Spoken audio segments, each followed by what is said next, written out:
and left the supermarket with full bags of groceries, rushing to get home to prepare a festive dinner to celebrate her 40th birthday. Only close friends and their families were invited. Lost in thought, she stepped off the sidewalk onto the parking lot road and was knocked off her feet by a sharp push from behind. She fell, dropping the bags onto the asphalt and scattering their contents, and screamed in surprise and pain. "Excuse me, lady, for God's sake. I don't know how it happened. Where did you come from?" The frightened driver of the car helped Anne to her feet, very upset about what had happened. "You almost ran over me. Who even gives such people a driver's license?" and exclaimed, rubbing her injured hand from the fall. "Well, you're good too. You should have looked around," protested the stranger. She gave him a fiery look, and the man lowered his tone. "I'm sorry, I was wrong. Let me take you home." "I'll get the groceries now," he said, picking up the bags and beginning to collect the scattered products. And, coming to her senses a little, realized that she was partly to blame for the accident. She softened her tone a little. "You're right, it's my fault. I was lost in thought. This is the result. If you could give me a ride home, I would be very grateful." "My name is Matthew." The man smiled and held out his hand to the stranger, and she replied, smiling. On the way home, Anne and Matthew had an easy conversation. "Your husband is lucky, beautiful, smart wife. Unfortunately, I was not so lucky. My wife left me with a little daughter in my arms. That's how we live." "Do you have children?" Anne's face changed at the question. The topic of children was a painful one for her. Having been married for a long time, she had never managed to become a mother. Of course, Anne was not going to talk to a stranger about this, and she replied briefly, "No, we don't have children. We've arrived. Thank you for the ride. Have a nice day." The car stopped at the high gate behind which stood a large, beautiful house. "And I'm sorry if I offended you," Matthew said, noticing that he had upset his new acquaintance, but he did not understand exactly how. "No, you forgive me. My nerves have been giving way lately. Thank you again," and quickly unpacked the groceries and started preparing dinner. When the table in the living room was already set and there was very little time left before the guests arrived, Anne called her husband, but he did not answer. She sighed heavily. Lately, her husband had been staying at work until late at night. He often got irritated at all of Anne's questions, saying he had a critical project. Over time, Anne got used to her husband not being at home and learned to live with it. The doorbell rang. Looking at the screen, Anne saw Gwen and Wes smiling. They had been friends with the couple since their college years and were probably the only friends of Anne and her husband. Christopher preferred not to let strangers into their home and life, except for friends from their youth. "And you are such a beauty. It seems like you are forever 25, no more," said Gwen admiringly. "You are wonderful. Happy birthday, dear. This is for you." Wes handed a beautiful bouquet to Anne. "And where is our hard worker? Is he not here yet?" "Well, you know, it's always urgent projects, meetings, and business for Christopher," Anne replied. "I don't understand how you can endure such a life. You're always alone. Maybe you should go to work." Wes is actually looking for a new specialist, and, as you know, finding a good architect is as difficult as finding a surgeon.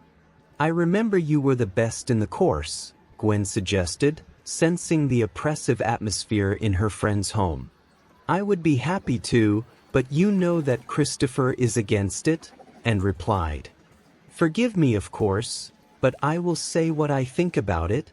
Here is the edited text in English with punctuation corrected. Christopher is selfish and you are foolish. Don't you see that he has turned you into a housekeeper and spends his time as he pleases? It's so convenient for him," Gwen expressed her opinion. Well, my dears, I am glad to see you. Please, come to the table. As for Christopher, I hope he can join us soon and try to smooth things over. She led the other guests to the festive table.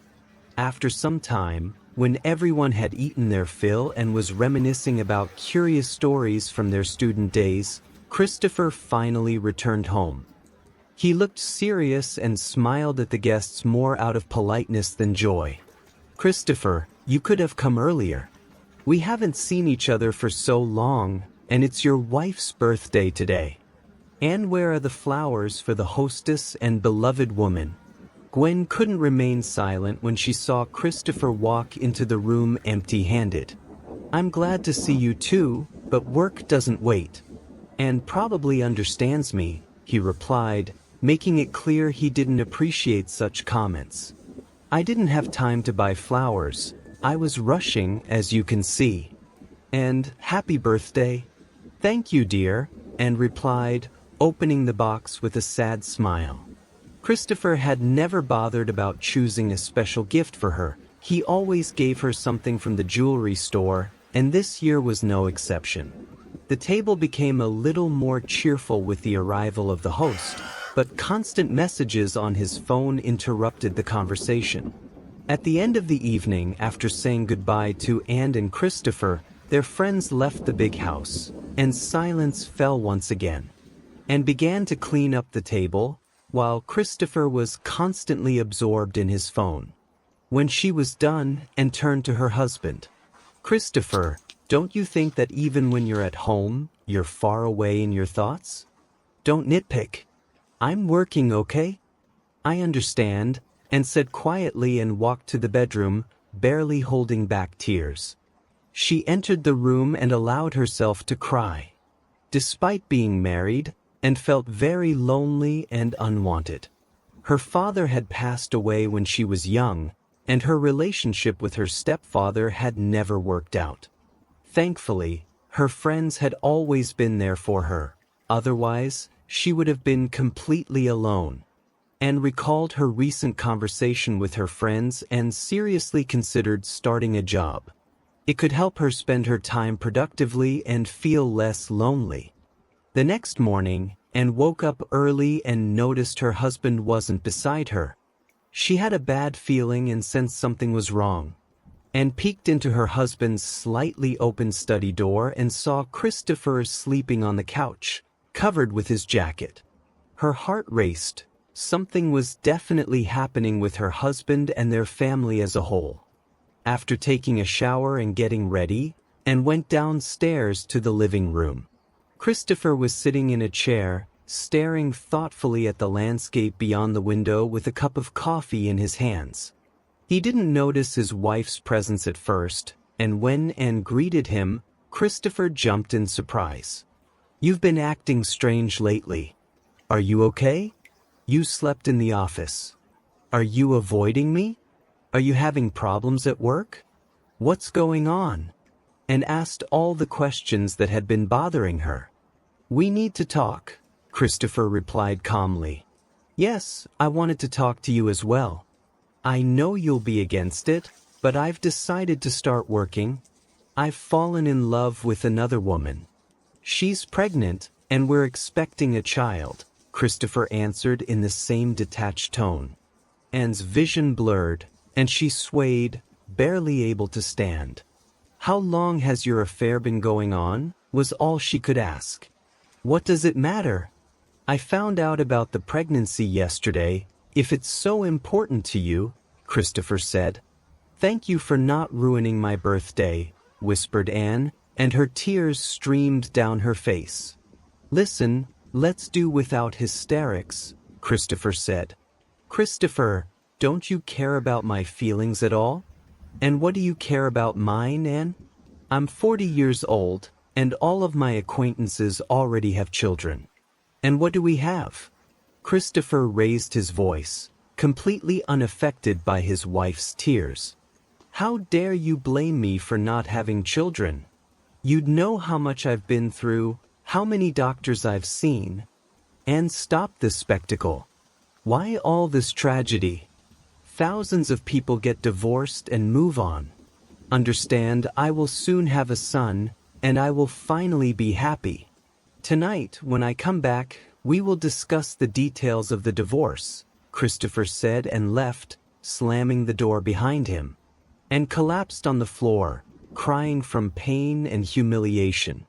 Christopher decided that the first thing he would do was stop by his mistress Ellen and let her know that he had finally confessed everything to his spouse and that they would soon get divorced. He planned to legalize his relationship with Ellen afterward. Christopher used his key to open the door to the apartment he rented for Ellen, but was surprised to see her packing her things in a huge suitcase. "I'm home. Why isn't anyone greeting me? And what's going on here? Are we going somewhere?" he asked with a smile. Ellen was surprised to see Christopher. Hi, darling. I didn't expect you so early," she said. "So, you didn't answer me. Are we going somewhere?" Christopher asked, twirling Ellen in his arms. The young woman pouted theatrically. Christopher looked at her questioningly. "Yes, we're going to your beautiful country house, where your wife is currently enjoying life." "Well, dear, she has nowhere else to go for now. I have to buy her an apartment. Understand, I can't just throw an out onto the street," Christopher explained, frowning. But Ellen wasn't listening to him. "I don't want to understand anything. We're a family. There are almost 3 of us, and we are huddled in this miserable, tiny apartment while she lives alone in her pleasure in the big house. Besides, our baby needs fresh air, and we're forced to live in the city and breathe this polluted air." Ellen was almost in tears, gently stroking her stomach for greater persuasiveness. "You're probably right. Don't be upset. Don't upset our son." "Well, then we'll move," Christopher said, and was shocked by her husband's betrayal and couldn't gather her thoughts. After sitting on the couch for half a day, she thought it was just a cruel, silly joke. Christopher will come and say that it's a prank, just a prank. Just a prank, and repeated aloud like a spell. The incoming call on her mobile phone made the woman tremble. She didn't want to talk to anyone, but, wiping away her tears, she looked at the phone screen. Her heart was pounding wildly in her chest. Christopher was calling. Flicking her finger up the screen, she answered the call, but the knot in her throat didn't allow her to say a word. "Are you there? Okay, you don't have to say anything.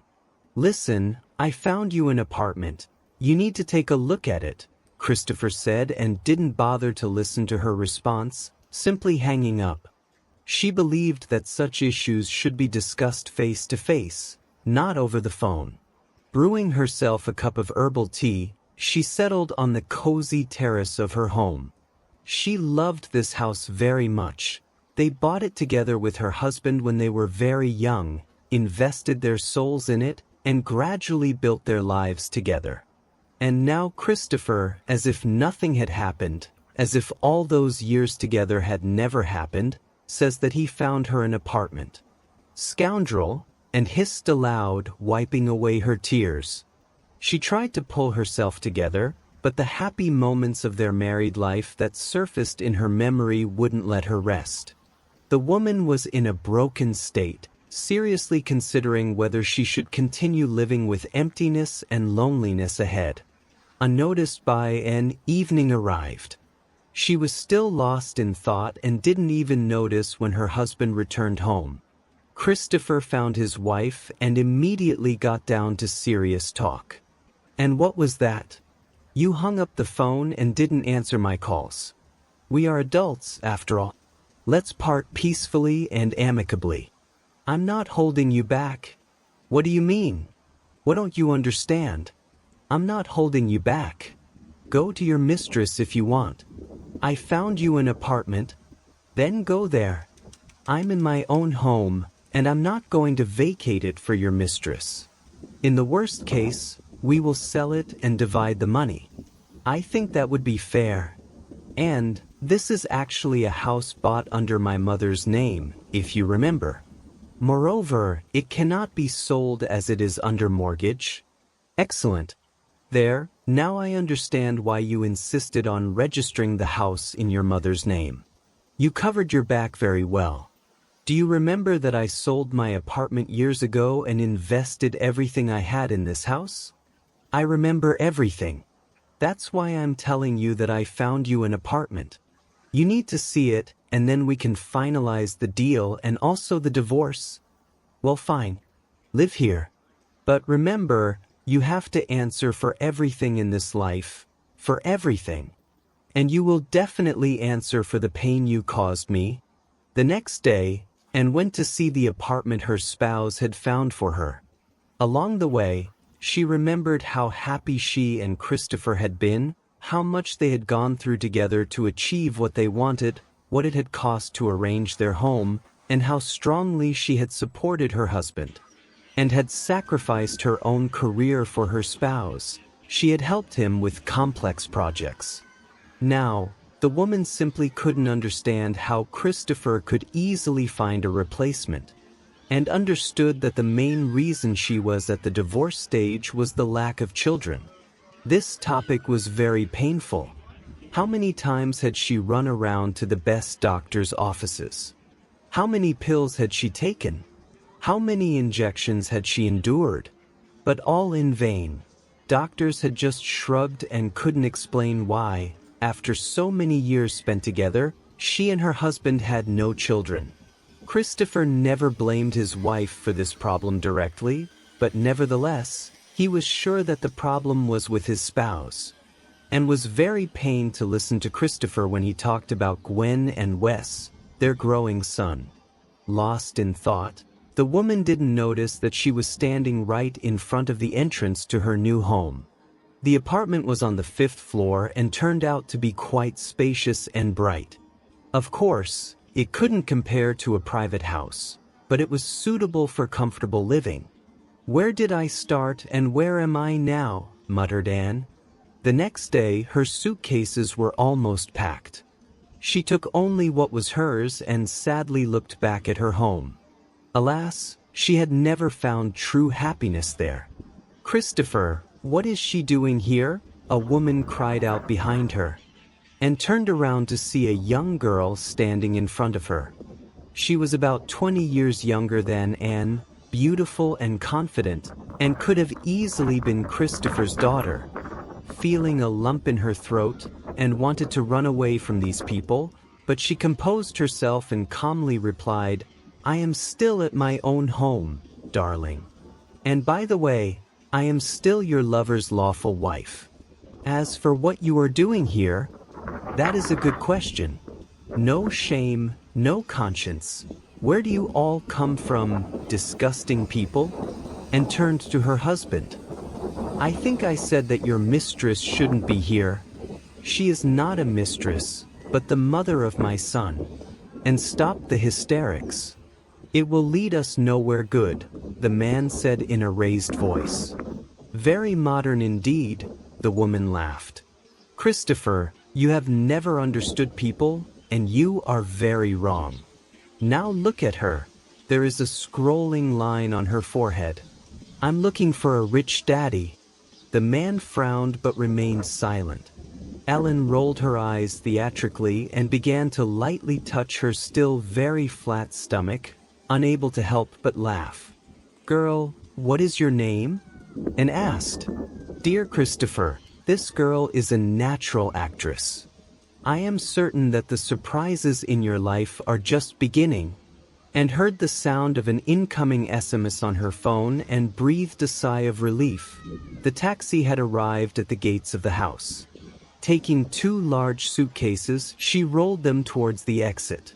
Christopher watched his wife leave with sadness in his heart.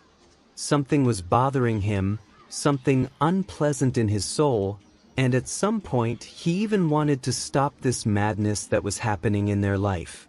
But Ellen quickly resumed playing her role, as if sensing that something was wrong, and tried to shift the attention of the man she adored to herself. "Christopher, my dear, something hurts badly in my lower abdomen," Ellen complained. The man quickly came to his senses. "My dear, you should not worry. Rest and stay in peace and quiet, as the doctor said. Remember," he said, and holding the waist of his beloved, he gently sat her down and left the walls of her once beloved home, holding on to her dignity until the end. It was unbearable for her to see the woman who destroyed their family being treated with such tenderness and care by her husband. And what awaited and herself ahead? She was even afraid to imagine. In the taxi, she let her tears flow. The driver sympathetically looked at the passenger in the rearview mirror and eventually asked, "Are you okay? May I help you with something?" "I'm sorry, I just couldn't hold back my emotions anymore. It's just that my husband brought his pregnant mistress into our home, that's all," she replied with sadness, tears streaming down her face. "You know, I'm not certain that such a beautiful woman can be replaced." "What a fool your husband is," replied the driver. "Well, where is that beauty? I'm already 40. He found himself a young girl," the driver responded. "Dear woman, you're only 40. It's the perfect time to love, live, and thrive. As for the young people, they've got nothing but wind in their heads. What's the use of their youth? I'm 67. Trust me, as an experienced man, everything will be fine for you. And when that happens, your husband will come back. But will you need him later?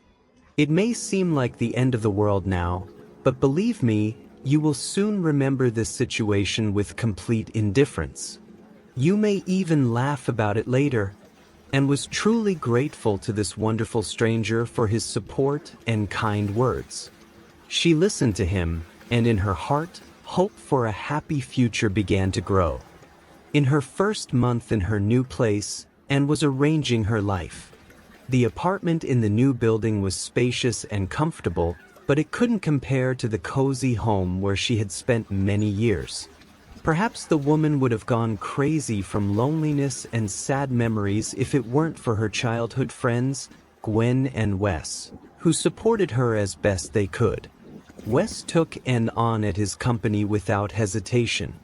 Little by little, Anne settled into her new work environment, where she was greeted warmly by the team. When she received her first paycheck, for many years, her happiness and joy knew no bounds.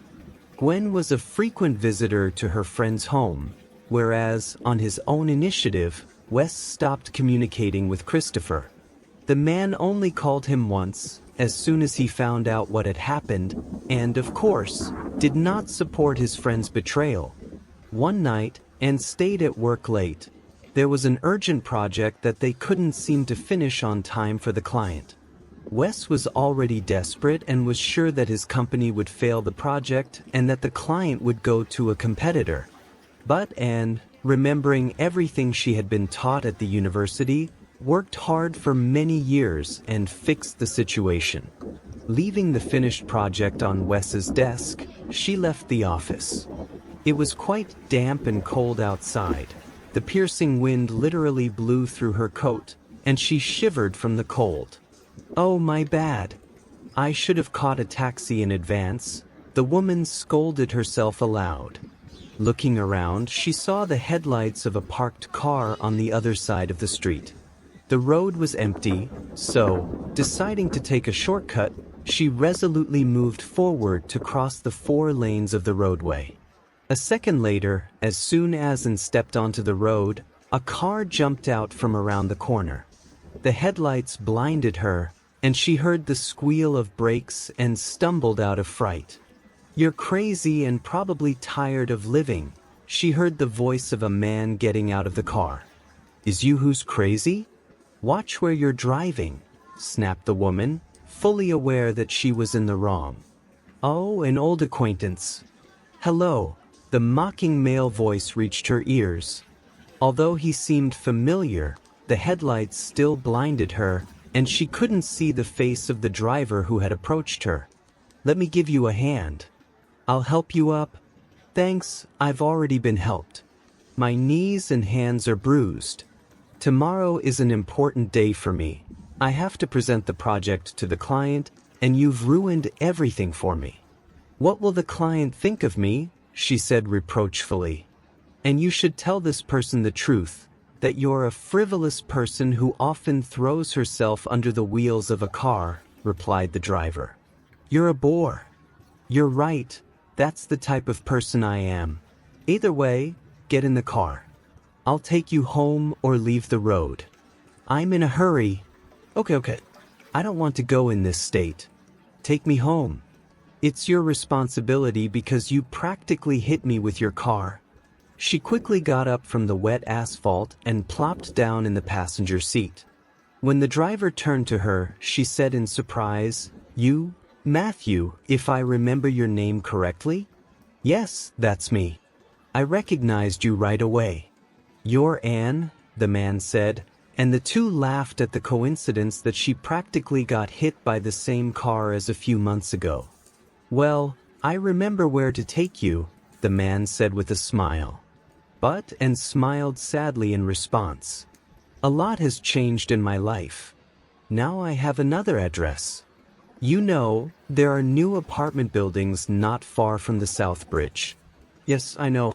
So it turns out we're neighbors now, the man smiled. Excuse my curiosity, but why did you move from a house to an apartment? My daughter and I are dreaming of moving into a house. The air is cleaner there, and everything is different. I divorced my husband. He bought me this apartment, so I moved, and replied. I'm sorry, but as far as I remember, you had a happy family not long ago. It's all by now. I couldn't have children with my husband, but his mistress got pregnant. Now they live in my house, enjoying life, and I'm in the apartment. That's it. I've satisfied your curiosity. Let's be quiet now. I have an important day at work tomorrow. I'm sorry, and I didn't realize it was like this. Matthew was silent for the rest of the way to Anne's house. When they arrived, the man smiled. We're neighbors. I live across the street. I hope this isn't the last time we meet. Only let us meet under different circumstances. Thank you for the ride, and smiled. She only fell asleep towards morning, thinking about the work she had done on the project and about Matthew. The man was handsome, and being with him felt simple and easy. She found herself hoping to meet him again, but under more pleasant circumstances. In the morning, barely opening her eyes, she looked at the clock and was horrified. I overslept. Oh, not today. She rushed around her apartment, trying to get ready as quickly as possible. Within 10 minutes, she was fully dressed, had managed to touch up her lashes, apply blush, and tie her long hair in a tight bun. She cursed herself for not calling a taxi in advance again, and now had to waste precious time waiting for a car. Good morning, neighbor. She heard a familiar voice behind her. Turning around, she breathed a sigh of relief. Matthew, help me. I'm late for an important meeting. She ran towards the car where her recent acquaintance was waiting. I had been working late last night on a project, and it's critical for my future and the company's reputation. The boss says the client is very picky, and only I know the nuances of the project's execution. Therefore, only I can convince the customer that our project is the right fit for him. Well, how can I refuse a beautiful woman? By the way, I'm also in a hurry for an important meeting. It's not far from here, where you almost hit me yesterday. Remember? She pleaded with the man, who noted her natural beauty with minimal makeup. I agree, but I have a condition. We'll have lunch together sometime. Matthew, anything you want. Let's go. As they drove up to the office, they jumped out of the car and hurried into the building. Matthew looked at her with a smile, thinking about how a man who had his free will would let such a woman out of his life. After parking the car, Matthew headed toward the same office building. Meanwhile, Anne, panting, literally flew into the office. Phew, You got here in time. Wes, have you looked at the project? I did everything I could and even more. There are some questions. Construction is planned by the river, and I solved the flooding problem like this. She took a pencil from the desk and showed the way to solve the problem on the unfolded sheet of paper with drawings. For a few seconds, Wes was stunned with admiration. And you're a miracle. You did in one evening what my best specialists couldn't think of. My dear Anne, the client will be here from minute to minute, and all my hope is on you. Will you present your project? Of course. Don't worry, I'll do everything at the highest level, said Anne. Sorry for being late, she said, hearing a familiar voice, and could barely stand on her feet. Matthew, what are you doing here? She asked, turning to the voice. What a pleasant surprise. And I suppose I'm the picky client who made you work late last night, the man smiled. At first, Wes was tense, but seeing the friendly atmosphere of the gathering, he felt relieved. Good day, Mr. Foy. And you, it turns out, are acquainted with Anne? Wes extended his hand in greeting. Good day. Yes, Anne and I are friends and we live next door. I'm sure I'll like everything in the project. Please, let's move on to the presentation. The negotiations went on in a pleasant atmosphere. Matthew was impressed by the professionalism of this lovely woman. To be honest, I approached another company with a similar question, but their project turned out to be a failure. They couldn't think of the details of how to deal with possible seasonal flooding, but you succeeded. But it's not just my merit. Our whole team has been working on the house project, and replied, a little embarrassed. I like everything and I would like to invite you to our site where the house will be located in the future. I also wanted to discuss some details. Will tomorrow suit you? Matthew asked, blushing even more as he looked at Wes. Well, and you have an excellent understanding with the client, so congratulations. You will lead this project to the end, Wes smiled. All day, and was in a cheerful mood. Everything was gradually improving in her life. She hardly thought about her ex-husband who had betrayed her. The way and looked at Matthew could not be hidden from her friend of her youth. Matthew himself did not hide his sympathy for the beautiful woman, and Wes, sincerely wishing her happiness, entrusted her with this project, understanding how important it was for her now. At the end of the workday, and left the office, and looking around, for some reason, she felt like Matthew was nearby. What are you looking for? Are you 20 years old? The woman asked herself aloud and prudently went to the regulated crossing. In the morning, as agreed, and was waiting for Matthew at the entrance and hated unpunctuality. So, when she spotted Matthew in the distance, Anne became indignant. Hello, Matthew. I've been waiting for you in the rain for half an hour. Hello. Sorry for God's sake, but my daughter got sick. Her temperature rose at night. I haven't written down your number, so I just couldn't warn you. Our trip is canceled. Oh, I'm sorry, Matthew, the woman said guiltily. Is there anything I can do to help? You know, I really need your help. I don't want to leave Eva alone. I need to go to the pharmacy. Let's do it this way. You go home and I'll go to the pharmacy. Write down my number. If you need anything else, call me. You can call me anytime. I'll always help.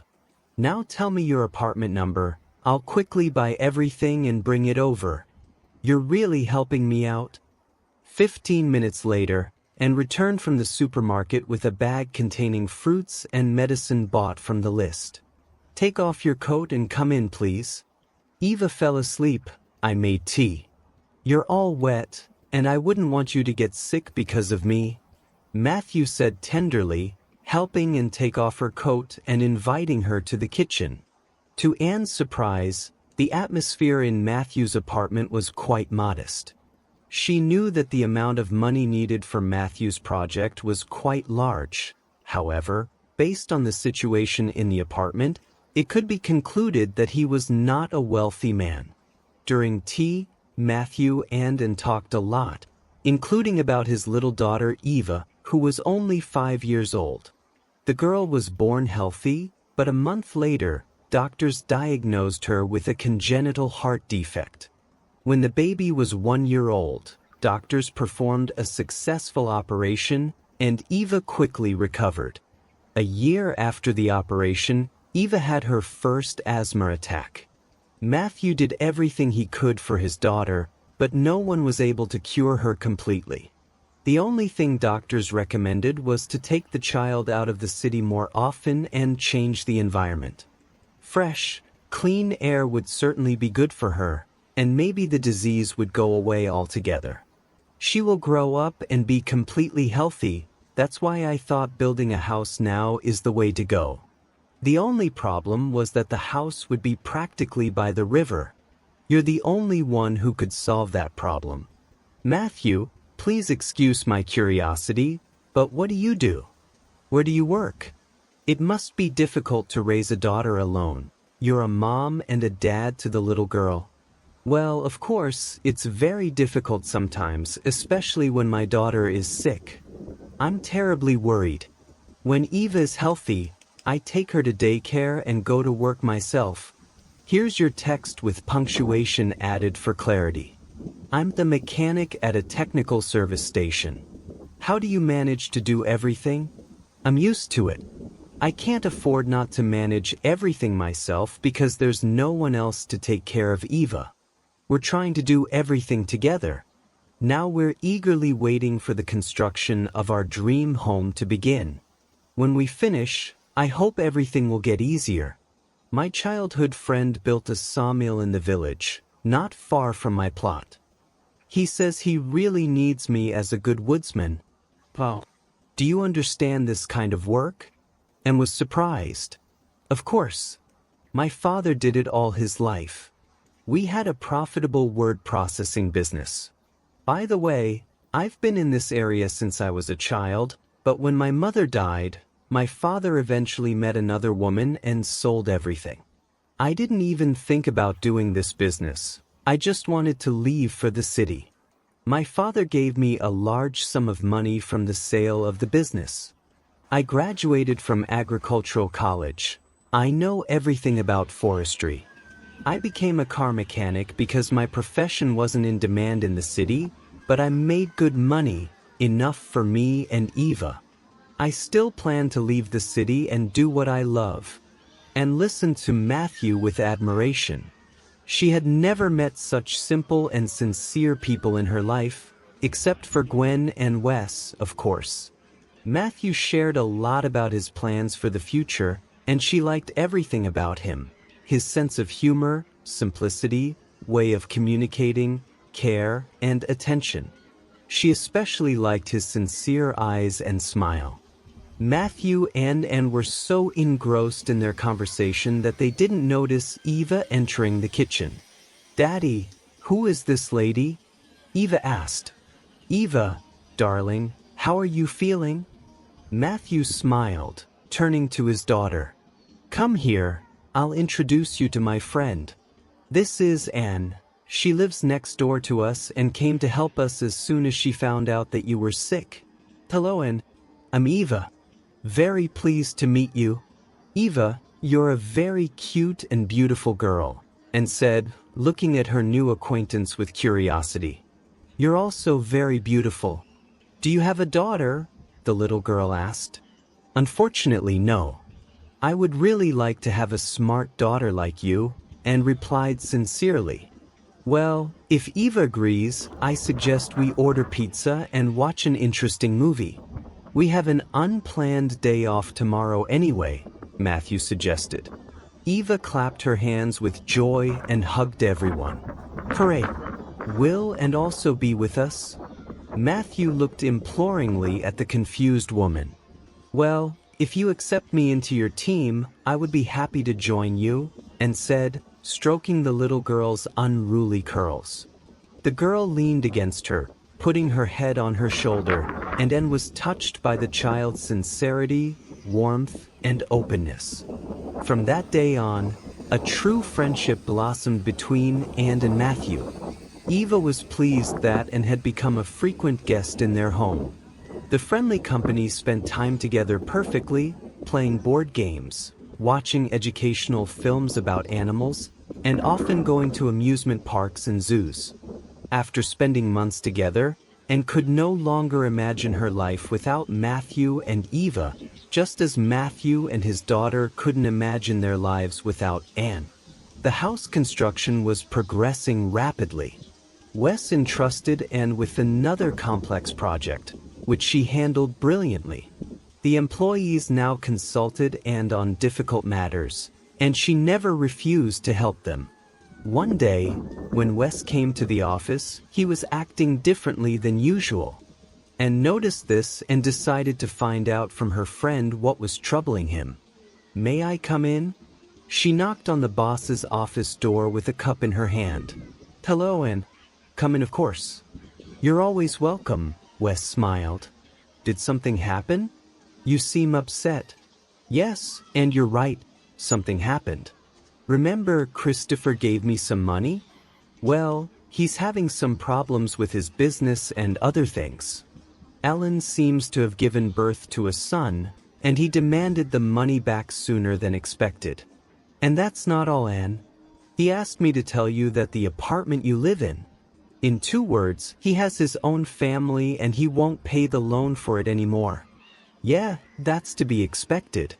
It was a surprise to me that the property was bought on credit, but Christopher promised to pay for it regularly. Once again, I believed him, and he cheated again. I'll pay back my debt within a week, and I don't understand how he could do this to you. We've been together for so long. You sold your apartment and invested every penny in the house where he now lives with another woman. I really wanted to hit him hard, but this coward refused to even meet with me. He said I should put the money in his account, and since I supported you, he said we have nothing more to talk about. Wes, our manager, the apartment is in my name. I earn good money, and I have a wonderful boss, so I'll pay off the loan myself. Now I've learned a lesson for life. I was foolish, young, and didn't think it would all end like this. But he has a son now. You know Christopher always wanted children, and of course he should think about his future now." And sadly smiled. "Oh, come on. Do you still feel pity for him after all he had done?" "Oh, Anne, but anyway you're not alone. Gwen and I will help you. Our company's reputation has grown thanks to your efforts. That's why I decided to give you a well-deserved raise." "Thank you, dear. Can I leave early today? Everything is done at work. I want to stop by the store on the way home. Today is my birthday. We've already picked out a gift with Matthew. We just need to pick it up." "Oh, you've picked the gift out with Matthew?" Wes smiled. "Is everything serious?" "Oh, I don't know. But I think I should trust fate, if it gives you a second chance. Matthew is a very good person, and Eva is such a cute girl. They brought me back to life. Your eyes are glowing, Anne. Don't miss the chance for happiness. You're right, trust fate." "Thank you. I'm overjoyed that you and Gwen are there for me. Otherwise, I would have gone crazy from loneliness." A year passed. "Well, guys, you did an impressive job. Your house is just amazing, and you calculated everything perfectly with the river. Now no flood can harm it. When are you planning to move in?" Wes admired the view from the house terrace, which overlooked the river. "Probably when the time comes," and rubbed her rounding belly and looked at Matthew with eyes full of happiness. The man hugged his wife and gently kissed her cheek. "We have a little more to do. The workers are finishing the work inside the house, and that's it. Besides, Anne and I have decided to live in the city until the baby is born, and then we'll think about moving." "Great job, guys. I'm thrilled for your new family," said Wes. "Oh, Wes, I never thought a person could be so happy, and summed up, "You're a bright example, dear Matthew. Don't hesitate to ask for help. I'll always help. And's family is my family. That's our rule." Thank you, Wes. Help will really be needed. I decided to get into woodworking. I'm like a fish in water in this business, so soon I'm going to set up production locally. Wonderful. But I won't let him go. Don't even dream about it, laughed Wes. I won't leave you either. You and Gwen have helped me so much. I remember kindness and value our friendship, and I enjoy my work. Money won't hurt us right now. All right, enough about business. Let's go see Gwen and the kids. They're probably missing us. When they returned home, they saw the children playing with the ball. Gwen was setting the table. She brought the treat, having prepared it in advance at home. By this time, the life of the abandoned, cheated woman was gradually getting better. The apartment issue was resolved thanks to a lawyer hired by Wes. With a decent payment for her work, and diligently paid off the mortgage on the property. She married Matthew 6 months after they met, and Eva was pleased that she now had a mum like all her friends. They developed warm, trusting, friendly relationships that many girls could envy. Matthew adored his wife and appreciated her contribution to raising his daughter. Eva was happy that she would soon have a brother or sister. Together with they went shopping and bought various baby items for the future baby, and could no longer imagine another life without Matthew and Eva. One day, when Matthew went out of town, and went for a planned appointment to the women's consultation, Gwen kindly agreed to stay with Eva, especially since her son Tommy was eagerly waiting to play with his new friend again. After leaving the woman's doctor's office in a good mood, the baby was developing well, the heartbeat was normal, and despite the future mother's age, no pregnancy pathologies were detected. She decided to go to the mall and look for toys for Eva and Tommy. However, an unpleasant surprise awaited Anne at the shopping center. She came face to face with her ex-husband, Christopher, who froze upon seeing her pregnancy. "And how?" "Yes, my wife didn't grieve for long," he said, glad to see her. The man couldn't even express his thoughts, his surprise evident. "Hello, Christopher. It's not your business at all. I heard your son was born. Congratulations. I'll say it's good to see you, but it's not. I need to go. Goodbye." Anne continued on her way, and Christopher stood still for a while, watching his ex-wife go. When he returned home, his little son ran to meet him. Ellen sat on the couch in the living room, all her attention focused on the phone screen. "Hi, Ellen. Are we going to have dinner?" Christopher asked from the doorway. Ellen gave the man a dissatisfied look. "I asked you to transfer money to my card. Did you forget?" she asked, ignoring Christopher's question. "Ellen, is that all you want to say to me? You've been acting strange lately. Is everything okay with you?" "I'm not strange, Christopher. I just don't like it when you ignore my requests." "This is not a request, it sounds more like a demand. I'm having difficulties at work, we need to be smart with our money, not like you're used to. You have been married once to someone who handled the money wisely. And how did it end? I need to update my wardrobe. I don't want to look like a slob, like her." "Shut up. And don't you dare talk about Anne. You're not worth her little finger. If it weren't for our son..." Christopher didn't finish and went to the playroom with the baby. Ellen, realizing she had gone too far, went to the kitchen to prepare something for her husband's dinner. Christopher tried to calm down, focusing his attention on his son, but what the 2-year-old had told him had left some doubts in the man's mind. The little boy shared with his father how he spent his day, telling him in his own childish way that he had ice cream and played with his uncle. That night, Christopher put off the unpleasant conversation with his wife but asked what they had been doing that day. Ellen answered vaguely that they had stayed home all day. At night, Christopher couldn't get an out of his head. He noted to himself how good she still looked and how pregnancy suited her. The thought that his ex-wife was happy with someone else drove him crazy. A sudden wave of unfounded jealousy overwhelmed him again and again. The next day, Christopher went to work as usual. Unexpectedly, he said to Ellen as he left the house, "I sent you the money you asked for on your card, so update your wardrobe." After hearing these words, Ellen smiled and literally jumped on her husband, wrapping her arms around his neck. "My dear, thank you. I love you." "My love, see you tonight," said Christopher, as he carefully pushed his wife aside and left the house. Until evening, the man did not go to work that day. Instead, he decided to follow Ellen to see if she really would go shopping with their son. Soon he got very disappointed because he caught his spouse in the act of deception. As soon as Ellen left the house with their son, Christopher set off after her. He drove cautiously so as not to be noticed. It was immediately alarming that his wife went to a residential area of the city, where she parked the car in front of a 10-story building. She took their son in her arms and went inside.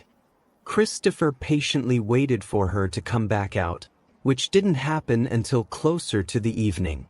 Ellen left someone else's house, accompanied by a young man carrying Christopher's son on his shoulders. Christopher barely contained his anger but didn't reveal himself. He wanted to get to the truth and began to have doubts in his head. Meanwhile, Matthew and finished building their dream home and planned to spend the weekend there with their friends Wes and Gwen. "Matthew, I'm going to my apartment for a minute. I need to water the flowers. We won't be here for a few days. Can you handle it yourself? Maybe take Eva with you?" "Yes, my love, of course. With Eva, we'll do it faster." Eva did her best, deftly watering the flowers and entertaining and by humming a tune. The sudden knock on the door didn't surprise the woman with the child. "It's probably Daddy. Please open the door, dear. But first, ask who's there." She turned to the little girl. "Hey, Mama," and said, "I'll be right there." Running to the door, Eva asked who was there. Hearing a stranger's voice behind the door, she immediately called for Anne. When the woman looked through the peephole, she was very surprised to see an uninvited guest. "Christopher? What are you doing here?" the woman asked, opening the door. "We need to talk. I'm a fool. Forgive me. I apologize for what I've done to you. Let's start over, please." And looked at Eva and smiled at her. "Eva, go check if we watered all the flowers together. I need to talk to this person for a few minutes." The little girl obediently nodded her head and disappeared behind the door of the room. "Christopher, are you out of your mind? I have a different life now. I'm expecting a child with my beloved. Once upon a time, you said you were finally happy and you were about to have a son, remember? Well, now I understand what you meant. Christopher, I'm finally happy. I have a daughter, and another child is on the way. I don't love you. I let you go a long time ago. No, you can't. I was a fool. I'm divorcing Ellen. She lied to me from the very beginning. She was with me for the money. My son, he isn't mine. It's all a long story. I did a DNA test. Ellen gave birth to a son by another man. And the worst part is, all this time, while I wasn't home, she was spending time with the boy's biological father. Ellen provided for her lover at my expense, and I'm all alone now. Forgive me and come back to our home. Remember how happy we were together there? I will love your child as my own. I will be lost without you."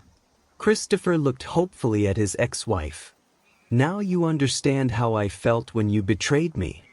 Only, Christopher, let's be honest, I was a faithful wife. I never betrayed you. You destroyed everything yourself. So it turns out that the fact we didn't have children is not my fault at all.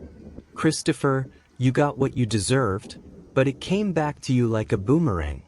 Leave, and never dare to come here again. I will never come back to you, Christopher. Here's your text with punctuation and separation for clarity. She was in despair when the apartment door opened, and Matthew appeared on the doorstep. He had unintentionally overheard the conversation between his wife and her ex-husband. Dear, you and Eva were gone for a long time. I decided to check if everything was okay, he said. Wes and Gwen have already arrived, and Tommy couldn't wait for Eva. Having said this, Matthew looked sternly at the uninvited guest. And what are you doing here? Actually, I bought this apartment. I have the right, Christopher replied. Oh, what a wretch you are. This apartment belongs to my wife and only to her. Have you forgotten what it means to be a man? What other rights do you dare to claim here? Matthew sharply interrupted Christopher. It's better to leave, it's all over, said Anne. There was nothing more to say. Christopher couldn't hold back a tear rolling down his cheek. He sincerely regretted his actions, realizing that he had lost his happiness and had destroyed everything himself. Turning around, he slowly headed for the exit. At the doorstep, he turned back and unexpectedly said, "Forgive me, Anne. And you," he turned to Matthew, "take care of her. There is no one like Anne in the whole wide world." "Don't worry, I won't miss my chance at happiness," Matthew replied coldly. Closing the door behind the guest, he went to his wife. "Are you okay?" he asked.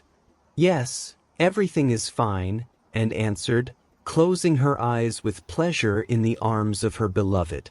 "Eva, it's time for us," she called to the little girl, and the three of them went home.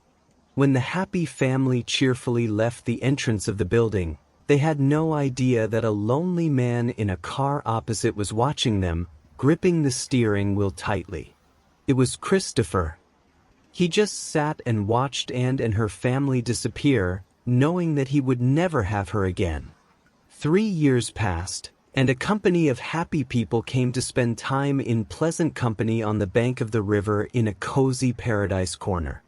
Matthew and Wes were busy at the barbecue, while Tommy helped Eva teach her younger brother how to ride a 3-wheeled bike. Anne and Gwen watched their loved ones lying on soft lounges by the riverbank.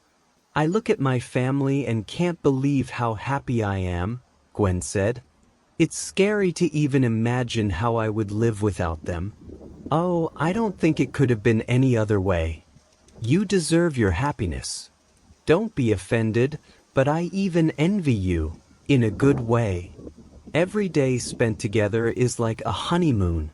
You love him, and he can move mountains, and even more, for you. Yes, Gwen, you're right.